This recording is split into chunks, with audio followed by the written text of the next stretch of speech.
Reuters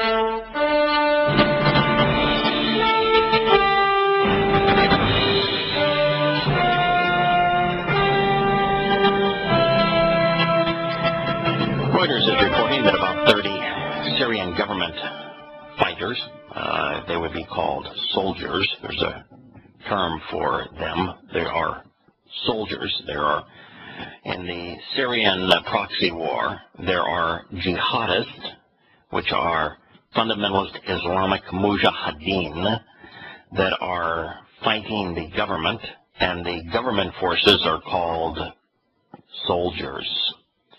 Well, Reuters doesn't seem to know that that term exists, so they said about 30 government fighters were killed when the rebels are jihadists, they are fundamentalist Muslim mujahideen. They don't seem to understand that term either. You know, words are such a common thing. You think that journalists who are so to be skilled in communicating with words would know how to wield them accurately.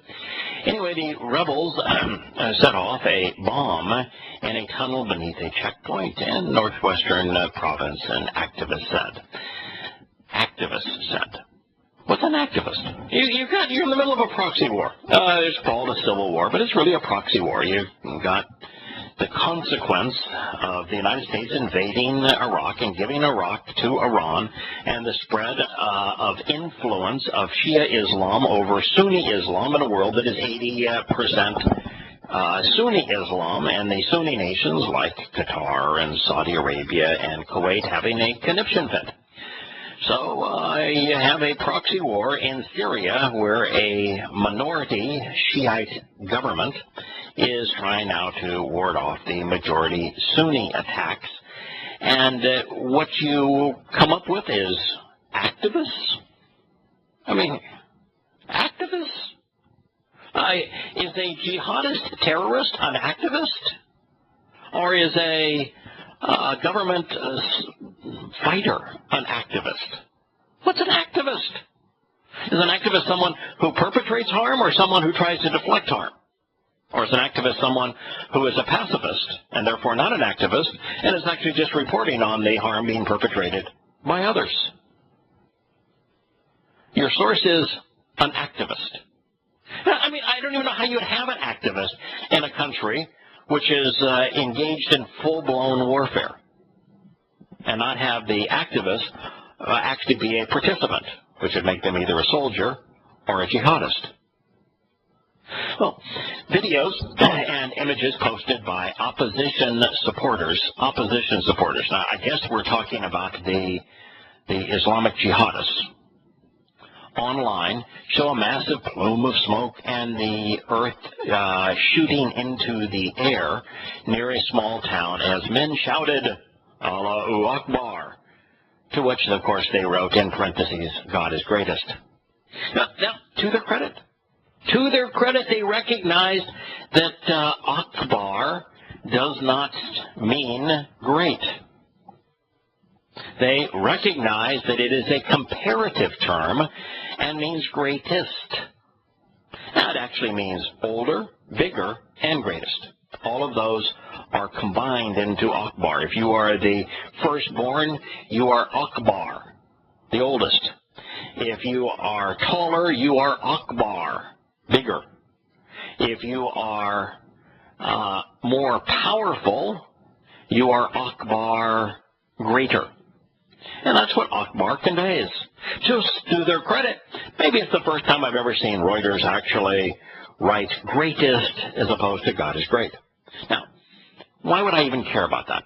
Why should you care about that? What is the difference between great and greatest? What's the difference between big and bigger? Aaron, what do you think? You're listening here today. What do you think the difference is between great and greatest, and why should anyone care? Oh, don't have Aaron tuned in at the moment. Well, let me answer the question then. Greatest is a comparative term. Greater is a comparative term. Bigger is a comparative term. It designates the difference between entities. You know, Rome was greater than Babylon. It is comparing Rome to Babylon. So if you're using a comparative term about God and you claim that you're a monotheistic religion, then who is your God greater than? Is Allah greater than a garden slug? Is Allah greater than Baal, the Babylonian and Persian god? Is Allah greater than Jesus, the Christian God? Who is Allah greater than? That's a fairly significant differentiation. And oh, by the way, Allahu does not mean God. Il and Ilah are the Arabic words for God, both taken from the Hebrew, where El and Elohim and Eloah are the Hebrew words for God. The Quran is very clear in stating, and it says many, many times, that the Islamic Ilah's name is Allah. So Allah cannot be God unless the Quran is being deliberately deceitful relative to the title and name. Allah is a name. Il and Ilah are words. So the title is Allah is greatest. Allah is greater. Allah is bigger. Allah is older. Bigger, older, and greater than whom? When you understand that, you understand exactly who Allah is and what Islam is all about. And all it takes is a modicum of research to recognize that Allahu Akbar is being shouted by these Islamic jihadists in Syria as they perpetrate such carnage, because it was first uttered by Muhammad and the first Muslims as they attacked a Jewish farming community called Kabar. And in Kabar, as the Muslims surrounded the town that was filled with farmers, whose only weapons were their garden shovels, Muhammad told his mujahideen, his Islamic terrorists, to shout Allahu Akbar at the Jews. The Jews, who were called Yahud and Yahudim in the Quran and by the Muslims, which means related to Yahweh, were being told that their God, the Muslim God Allah, was greater, was bigger, was older than the God of the Yahudim, Yahweh. That's what it's all about. Allah wants to be greater than Yahweh. Allah wants to be worshipped as if he were God. That's Satan's desire. And so once you know that Akbar is a comparative term, and then you find the context in which it was first used, it's easy to ascertain who Allah is, Satan, what he is trying to achieve through Islam, which is to be worshipped as if he were God. And you understand that when a Muslim shouts Allahu Akbar, as they did when they flew planes into our buildings in 9/11, sorry, conspiracy theorists, it wasn't a government plot, that Allahu Akbar is a confession. You don't need a tribunal, you don't need an investigation into who perpetrated the terrorist attacks of 9/11, those suicide bombings. You don't need to do an investigation as to why they did it. They confessed to it.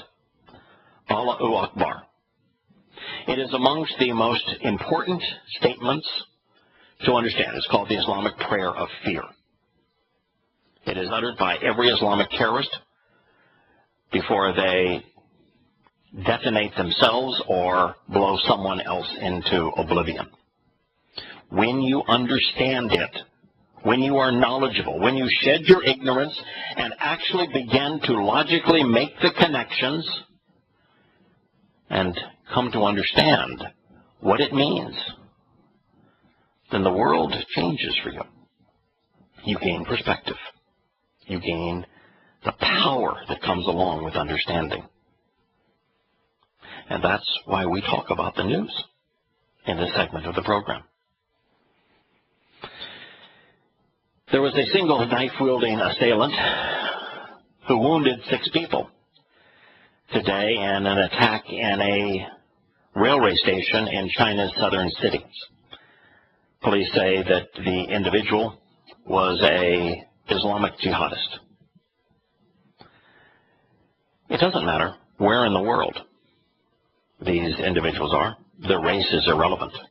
It doesn't matter if they're Chinese, or if they are Indonesian, or if they are Arabic. Arabs. Makes no difference. The religion is the same. The poison is the same. The reason for them lashing out and mutilating innocent people is always the same.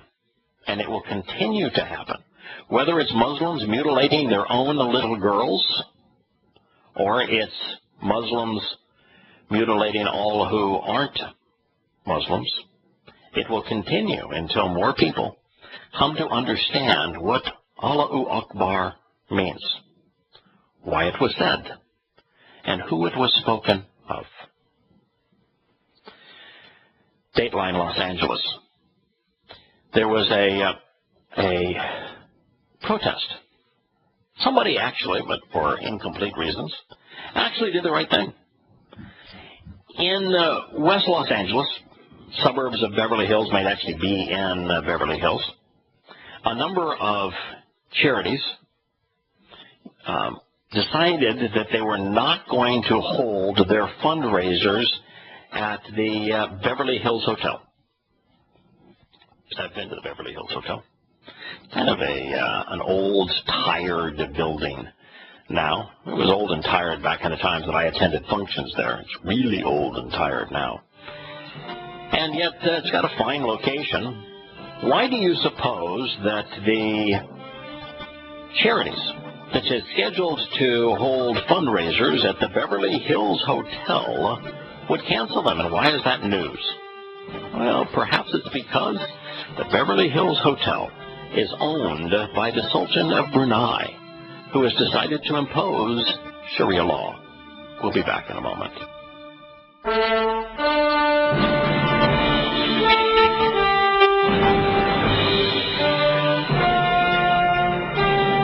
He was out getting lunch during our last segment. Can you imagine that? Well, the story with the boycott of the Beverly Hills Hotel for fundraisers. Now imagine you're going to choose a place for a fundraiser, and you choose a place as expensive as the Beverly Hills Hotel. It's interesting in and of it by itself.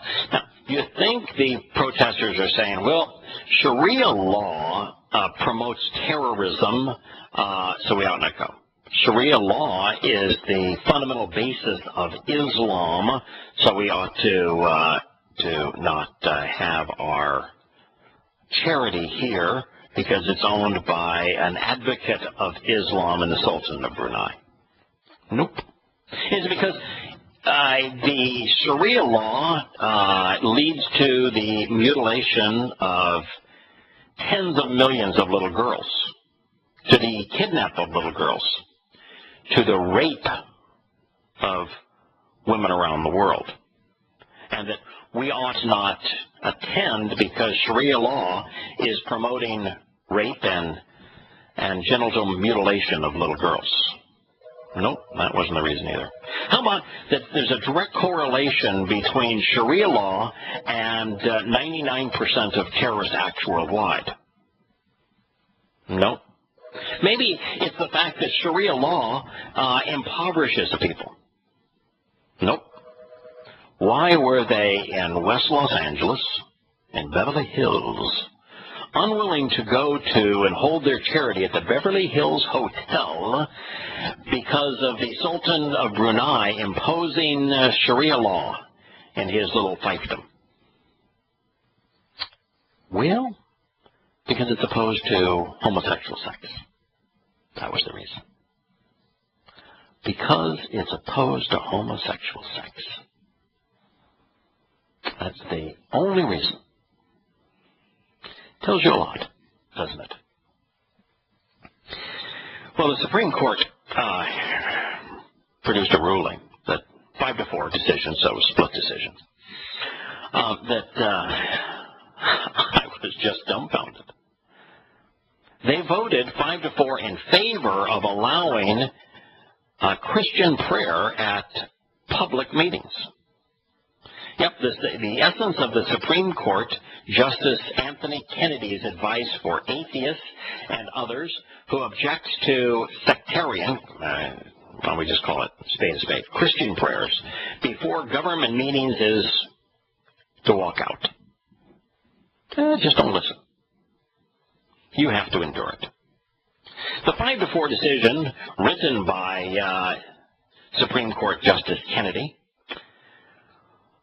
is now, and by the way, it was the Supreme Court case that allowed Greece, New York is the town, to continue to host prayers before, official prayers, by the way, before its monthly town board meetings. So, civic organization, a town board, can continue to have overtly Christian prayers to their Lord Jesus Christ before a board meeting, even though an atheist or Jewish citizen is attending that meeting and doesn't want to have to be subjected to the overtly Christian testimony of the participants. Don't just walk out. Cover your ears. Many members of the country's majority faith, that is, Christians, hailed the ruling. Oh, wonderful. Yes, man, that's great. By the way, I don't think Christianity is the nation's majority faith anymore. I think it's political correctness, social secular humanism. Many members of minority faiths, as well as atheists, by the way, is a minority faith. Atheism is faith. You can be an agnostic and have no faith, but you can't be an atheist without faith. Responded with palatable anger, saying the Supreme Court has set them apart as second-class citizens. Groups from the Religious Action Center of Reform Judaism to Hindu American Foundation decried Monday's decision. As, by the way, they should. The court's decision to bless majority rules prayer is out of step with the changing face of America, which is more secular and less dogmatic, said Rob Boston, a spokesperson for Americans United for Separation of Church and State, which litigated the case. Well, you lost, pal, so you don't feel good about it. At least one justice, Elena Kagan, seemed to agree. And while Kennedy's decision reads like a lesson in American history, Kagan's dissent offers a picture of the country's increasingly pluralistic present. American politicians, Kennedy claimed, have prayed before public gatherings since the Founding Fathers crowded into stuffy Philadelphia rooms to crank out the Constitution, Kennedy writes. It's not where they cranked out the Constitution, and they weren't Christians.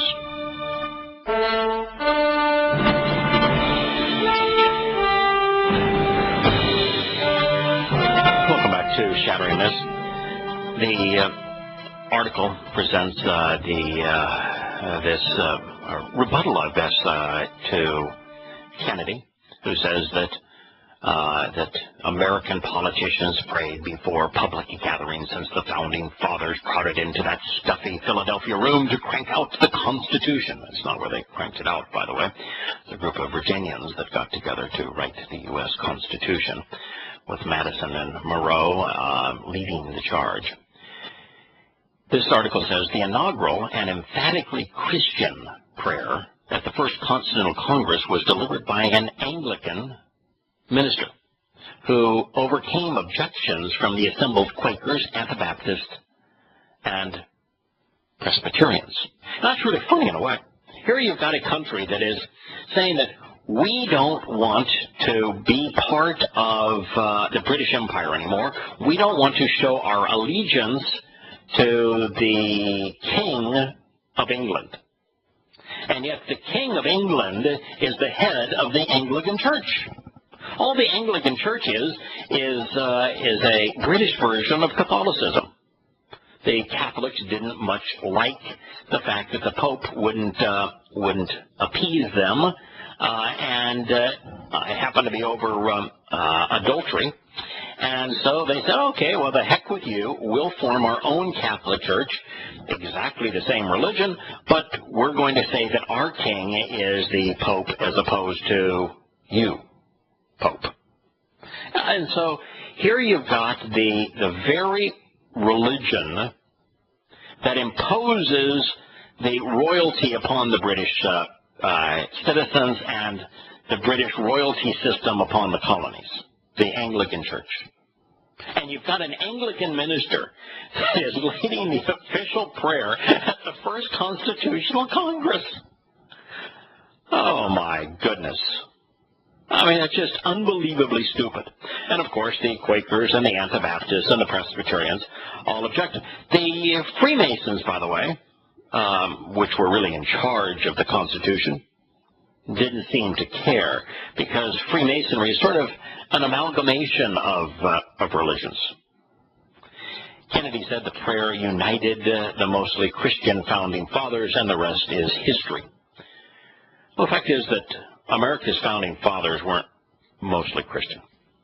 They were a blend of a lot of things, but the most important, the leading founding fathers, the ones that had the greatest role in shaping America as we know it today, were Freemasons. And once you dissect Freemasonry, you learn very quickly that it ain't Christian. That ultimately the rising sun and light that shines upon the pyramid of Freemasonry is Halal ben Shakar, also known as the adversary. A Hebrew word for the adversary is Ha-Satan. Well, evidently the Supreme Court doesn't do its homework and really doesn't know its history. There is a phenomenon shaping the world of Catholicism. It's called the Francis effect. Now, this guy is several cards shy of a full deck. His oars don't all reach the water. He has said some of the dumbest, ignorant, just overtly stupid things that have ever come out of the mouth of a pope. And that's saying something, because they've said some pretty stupid stuff. And yet, because he's just a bumbling fool who seems not to be caught up in the pomp and ceremony of being pope, he has an effect. Yes. Rather than people running away from Roman Catholicism as it's being exposed for its money laundering in its Vatican Bank, as it's being exposed for abusing hundreds of thousands of little boys through acts of condoned priestly pedophilia that were covered up by the Pope and the Vatican, they're flocking back to the Roman Catholic Church because of the Francis effect. Here's the Voice of the Faithful, a Boston-based reform group, is saying, he's sent us an invitation, and now many of us are deciding whether to come to the party. Yeah, he sent an invitation, though, to be damned. He sent an invitation to be corrupted. He sent an invitation for you to squander your soul. There are 7 invitations that linger untold. Yahweh invited all of us to attend 7 parties. Yes, Yahweh's 7 parties are Pesach, Matzah, Bakurim, Shavua, Teruah, Kippurim, and Sukkah. Not one Christian in a million knows about God's invitations to party.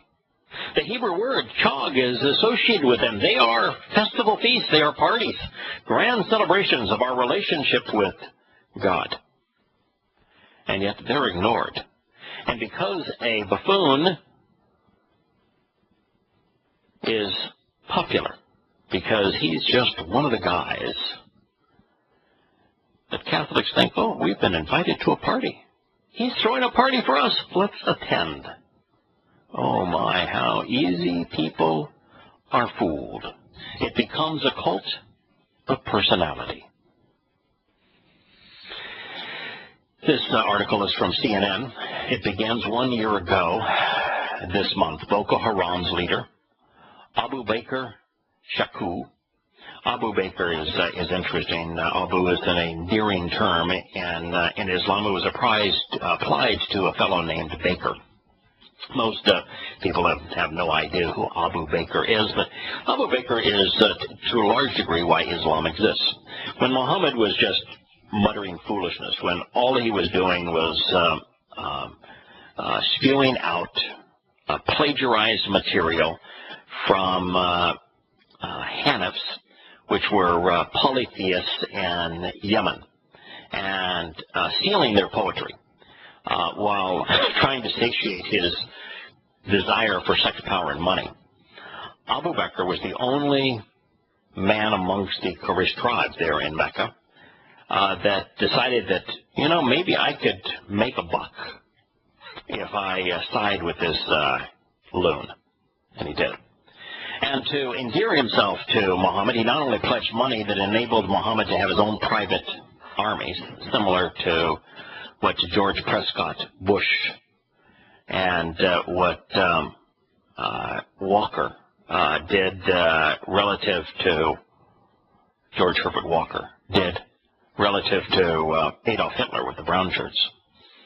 Abu Bakr did more than finance Muhammad's initial goons. He gave his 6-year-old daughter to Muhammad as a sex toy. That's who Abu Bakr is. So when you wonder why the words that come out of this cleric's mouth on behalf of Boko Haram seem twisted, perverted sexually, understand he's named after Islam's co-founder, Abu Bakr, who sacrificed his own 6-year-old daughter to endear himself with Muhammad, allowing his 6-year-old daughter to be the 53-year-old Muhammad's sex toy. And then you come to understand the nature of this religion. Well, he released a video announcing a new, what this CNN says, reprehensible front in his bloody attempt at forced Islamization. His fighters will begin abducting girls and selling them. Now, is that Abu Bakr Shaku's own interpretation of Islam? Is this man's idea that he pulled out of thin air to achieve his goals, or is that part and parcel of Islam? Well, come to find out. Muhammad financed Islam by kidnapping little boys and little girls, and then selling them.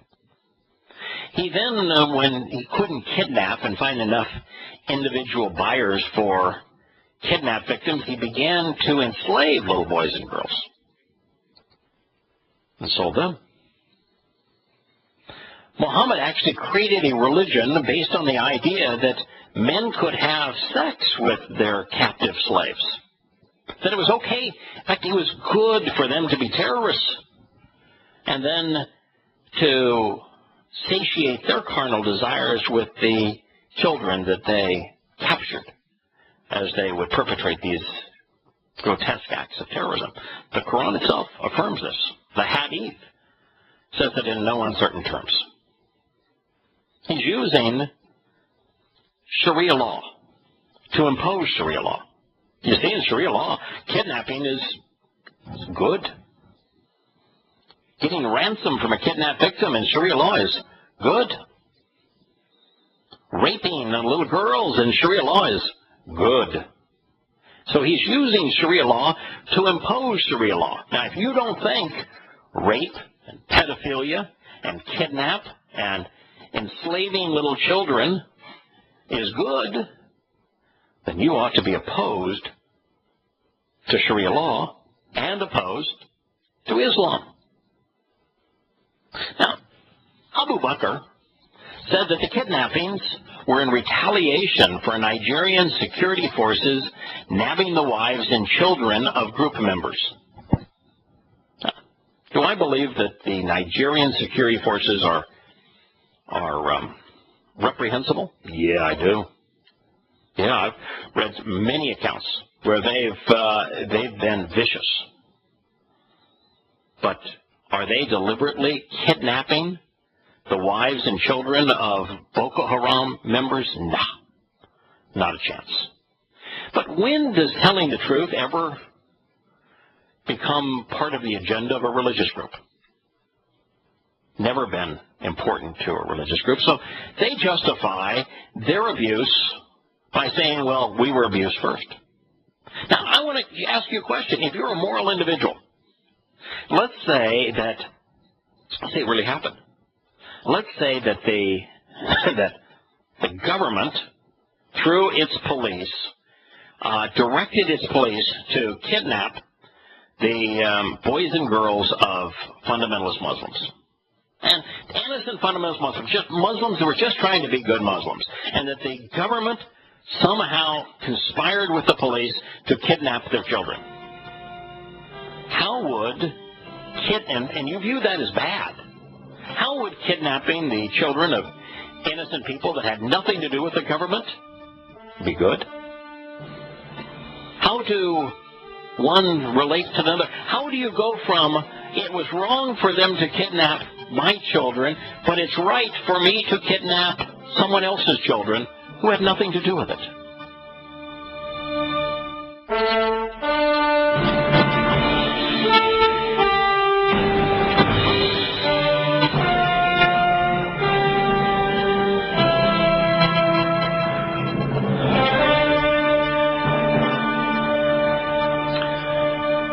So, Abu Bakr Shiko is said that the kidnappings of Christian girls is going to be in retaliation for the Nigerian security forces nabbing the wives and children of their group members. Now, let's just suppose that they were.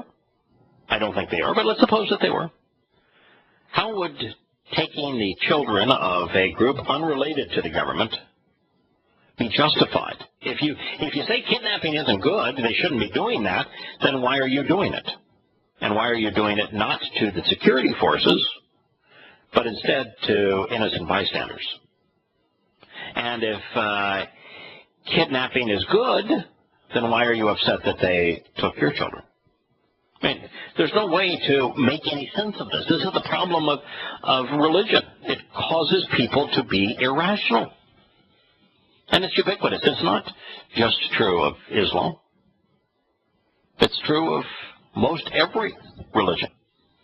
And also, the Supreme Court, Kennedy of the Supreme Court, probably a pretty smart guy. He had to succeed in school to get into law school, had to succeed in law school to become a judge, had to succeed as a judge to become a federal judge, and he had to succeed as a federal judge to earn the appointment.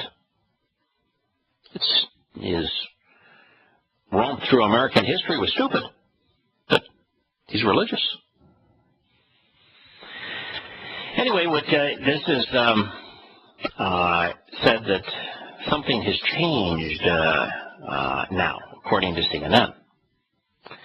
When this first happened, what I was hearing from my friends, and this is a quote now from a fellow named Emeka Daniel, whose father was kidnapped in Nigeria in an unrelated incident. He says, when this first happened, what I was hearing from my friends and from other people was like, why do I care? Nigeria is done. Nigeria is going to disintegrate. What he's saying is that ultimately when Muslims start to terrorize a country, that ultimately the country is destroyed.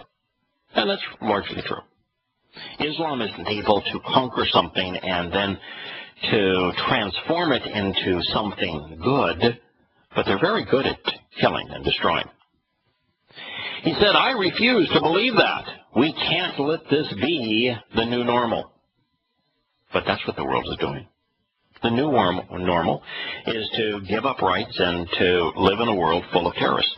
In the new normal, the people who are not terrorists are subjected to long lines and invasive searches and having their freedoms and their money confiscated, while the terrorists are never held accountable because no one wants to blame Islam.